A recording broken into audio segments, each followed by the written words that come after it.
Hello guys! Welcome sa aking walang kwentang channel. So, nandito naman tayo para sa ating panibagong video. Ngayon, part 3 ba to? Part 4? Bahala na kayo sa review natin. Ito ay PvP naman. Kakalabanin naman natin itong top 2 na DL sa aming server. At ako ay top 2 ngayon sa Wizard sa aming server dahil nag-change class yung top 1 namin. Kaya naging top 2 na lang tayo sa Wizard. So, hindi tayo yung pinakamalakas sa Wizard dito. Yung Wizard kasi namin ay energy type. Ako ay nagpalit ng swiftness. Siyempre, di natin kaya yun. Dahil ano yun siya, spender siya. Sobrang lakas siya mag-spend. Kung makikita nyo naman sa monitor natin nun, siya ay napakalakas talaga. Anyway, yan ang top 2 na Wizard na DL sa amin. Parang mas spender din to, no? Dahil yung, kung makikita nyo yung wing niya, ma-EDRN 35-35 yung bonus at saka yung absorb damage sa kanya. So, tayo naka third wing lang. Naka third wing na, siya kasi naka 2.5. Pero kasi sa third wing kasi natin, ang pangit kasi ng option, di ba? Alam niyo naman yung option ng 2.6 wing natin, napakapangit. Yan, no? Diba? Mas mataas pa nga yung absorb damage, ay yung bonus damage niya kaysa sa atin. Kasi sa kanya 35, tsaka 35 yung absorb, tayo 34 and 36 lang. So, anyway, tignan natin. Para sa kami na level nitong top 2 na DL, para sa kami 553 that time. At medyo hirap na rin kami pagpa-level dito sa character namin. Dahil nga kapag 500 plus, medyo mahirap na magpa-level. So, yan. Simulan na natin, guys, yung ating PvP. English speaking kasi siya, guys. Tapos, ang gusto niya kasi dito, pagkatapos magpatay, or makilang bawat isa, rekta agad, hindi na hinihintay yung SD na mag-regen. So, ewan ko kung paano nyo siya mag-gauge yung PvP dito. Pero alam niyo 'di ba, meron tayong mga video dati na ayaw nating kalabanan yung mga DL STR dahil kawawa tayong mga energy wizard dito sa mga DL STR. Talagang pangontra sila. Ang kaya lang natin labanan talaga pag nung tayo ay energy nun, yung talagang bugbog sa atin, hindi naman bugbog, kumbaga parang mas lamang tayo sa character yung mga elf, Agi man yan or yung buffer. Syempre pag buffer di naman talaga pang pang PvP. Pero yung Agi yan, medyo kaya natin silang sabayan. Tapos yung Magic Gladiator na energy. Yung isa kasi yung Magic Gladiator na STR, feeling ko kaya ko din naman yun, pero spender kasi siya, sobrang laki niya mag-spend na rin. Tulad nito, spender din to, guys, no, dahil nakita nyo naman, meron siyang parang, ano man tawag dyan? Parang disguise.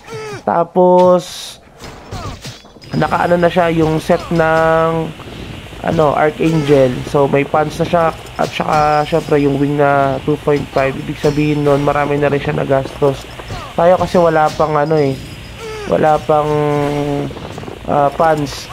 Pinipeke lang natin dito sa set natin. Tapos, hindi pa rin natin nakuha yung 2.5 wing na rebate dito, guys. So, ibig sabihin, konti pa lang ang ating i-spend. So, dito, tinatanggal ko yung kanyang buff. Hindi ko alam kung hindi siya marunong magtanggal ng buff yung sa inlay. Tatanggalin. Kasi yung mga friends natin dito sa MU Monarch na ibang bansa tulad ng Cambodia, yan, sila ay hindi ganun ka-particular dito sa laro. Pero malalakas sila dahil nga mga spender sila, guys. Okay, simulan natin yung round 1. Mamaya tinanggalan natin yung buff niya. Okay, simulan natin yung round 1. Pagpasensya nyo na pala, guys, yung boses ko. Medyo paus tayo ngayong araw na to. Or sinisipon kasi tayo dahil nag-walking ako kagabi. Habang umuulan, yung ganyan yung trip natin. Nagpa-practice kasi ako or nag-prepare ako for Kawag Hexa sa pag-akyat ko ng bundok this coming February 23. No, may akit din tayo ng bundok ngayong February 15. Wala tayong jowa. So, pag may kakilala kayo dyan, pwede nyo i-reto sa atin. Comment section sa baba, pwede nyo i-comment, guys. No, so, yan. Nakita nyo naman. Yung kalaban natin na DLSTR, na unang naubos yung kanyang SD. At nung nawala na SD natin, medyo nahirapan na siyang bawasan tayo. At alam nyo ba guys, medyo nagloloko kasi tong cellphone ko. Yan. Kita nyo parang iba-iba minsan yung tinatarget niya. Nag-click-click. Hanggang ngayon, medyo nagloloko pa rin yung cellphone ko. So, medyo nahirapan ako mag-upload ng mga videos natin at mag-edit. So, ganyan ginagawa natin. Baka magpalit na rin tayo ng cellphone dahil matagal na rin natin itong ginagamit. Nakailang X na rin tayo nung ginamit natin to. Marami ng picture na kailangan i-delete. So, hindi na natin siya i-delete.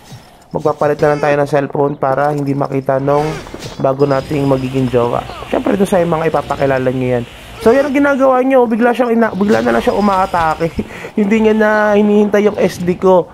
Eh, siyempre, kapag gano'n nangyari, matay agad din talaga ako. Pero, parang, ano yan, lamang tayo, di ba? Parang 1-0. So, nanalo ulit siya ngayon. All 1 na yan. Kita nyo na, wala na akong SD niyan. Pero halos mamamatay-matay na rin siya. May SD pa siya niyan, guys. Okay, siguro naman, hindi niya ito mapapanood. at saka Tagalog ito eh. So, dahil doon, ay hayaan mo siya na, ma-insult ng konti. Pero, spender kasi siya, sayang, no? Feeling ko may kulang sa kanya. STR na DL. Kasi nung STR DL ako, yung mga wizard talaga na PvP sa akin, hindi talaga manalo eh. Hindi naman. Siguro, malakas lang talaga tayo ng DL STR. Medyo lugi lang talaga sila sa akin nung DL STR ako. O, kita nyo yan guys, di ba? Bigla niya na lang akong inatake. So, yan. Pinaparegen ko nga sana siya para mag-reset eh. Kaso, ayaw niya. So, nakikita nyo guys, iba-iba yung tinatarget natin ng karakter natin. Malikot. Nahirapan ako. Bakit na kasi cellphone ko eh.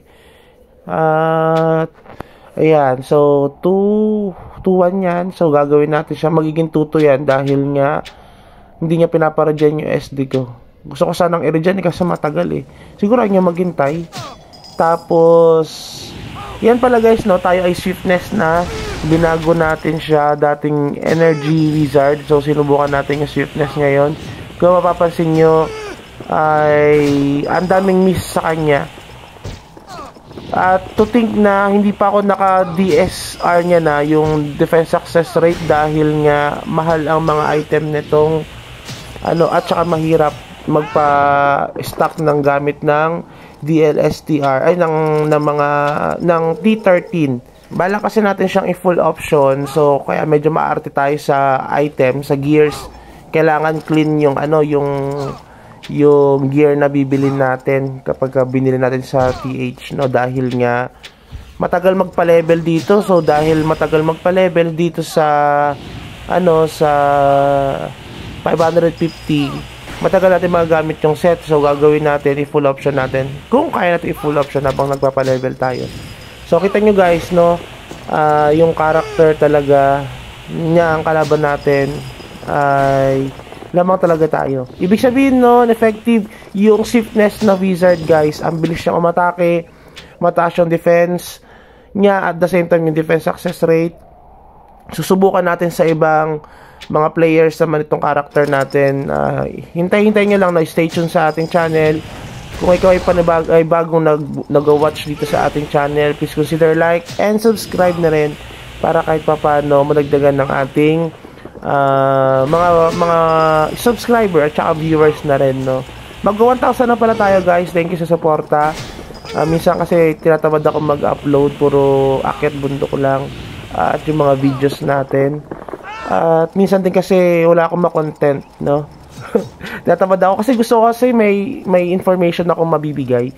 Ganon, hindi yung mema lang na content, para kahit paano may sense yung ating video na paggawa, no? Dahil nga sayang din naman kung manonood kayo tapos walang matututunan, no? So yun lang, and sana nakatulong and na-encourage kayo magpalit ng swiftness. Next video pala natin, gagawin natin yung kung gaano ba effective itong swift wizard sa pa-level at saka sa RB, no? Dahil magkaiba yung energy wizard at saka sa RB na wizard, ay sweetness na wizard pagdating sa RB, at the same time sa ibang mga bagay. So yun lang, have a good day, bye bye.